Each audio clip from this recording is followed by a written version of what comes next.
Bonjour à tous.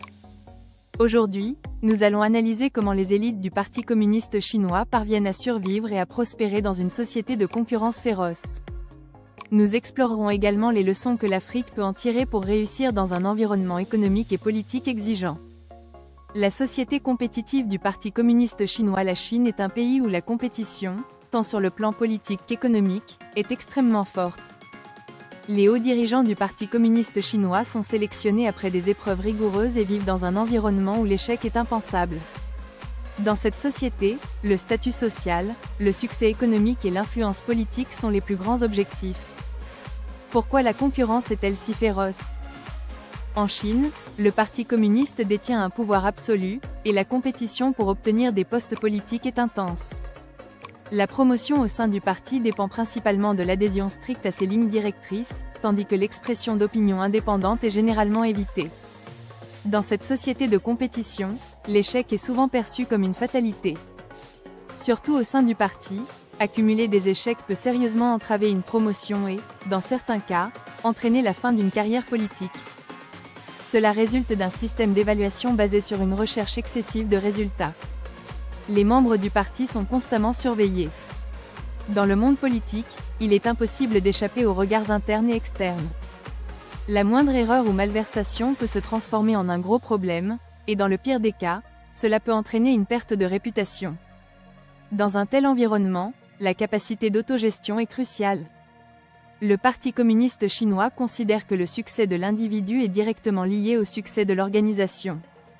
Ainsi, chaque membre doit continuellement s'améliorer et développer ses compétences pour vaincre ses rivaux dans cette compétition. Stratégie pour survivre dans ce monde compétitif. Quelles stratégies peuvent aider à survivre dans ce système de compétition extrême? Voici 3 points clés. Au sein du parti, la réforme personnelle est constamment encouragée. Il est essentiel d'apprendre de nouvelles compétences et de s'adapter aux changements des temps. Les professionnels africains pourraient également tirer parti de cette capacité d'adaptation pour réussir dans un monde en évolution rapide. Les dirigeants du parti ne se contentent pas de compétences techniques. Des relations solides et des réseaux de confiance sont essentiels pour avancer. En Chine, les relations humaines, ou le jeu du pouvoir, jouent un rôle central dans la promotion. En Afrique, bâtir des réseaux solides dans les affaires et la politique est également une clé de la réussite. La capacité à générer des résultats rapidement est essentielle. En Chine, les résultats sont tout, et la rapidité est primordiale. En Afrique, cette approche peut également aider à se démarquer dans des économies en rapide évolution. Leçons pour l'Afrique. Les leçons tirées de la société de compétition du Parti communiste chinois peuvent également être appliquées dans le monde des affaires et de la politique en Afrique. En Afrique, la capacité d'adaptation et de réforme est cruciale, surtout dans un monde où la technologie et la mondialisation progressent rapidement. Les professionnels africains doivent se préparer à s'ajuster aux changements pour rester compétitifs. En Afrique, les liens interpersonnels sont essentiels. Dans le monde des affaires, construire la confiance est souvent la clé du succès. En politique, il est également important d'utiliser son réseau pour gagner la confiance et exercer une influence.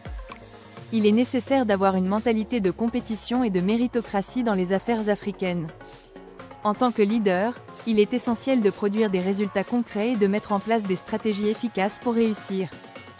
Conclusion. Dans la société du Parti communiste chinois, l'auto-réforme, le réseautage, la capacité à produire des résultats et la pression d'une surveillance constante sont des éléments clés pour survivre. Ces leçons peuvent être appliquées en Afrique, où la réforme personnelle et les relations solides sont des facteurs cruciaux pour réussir dans n'importe quel environnement.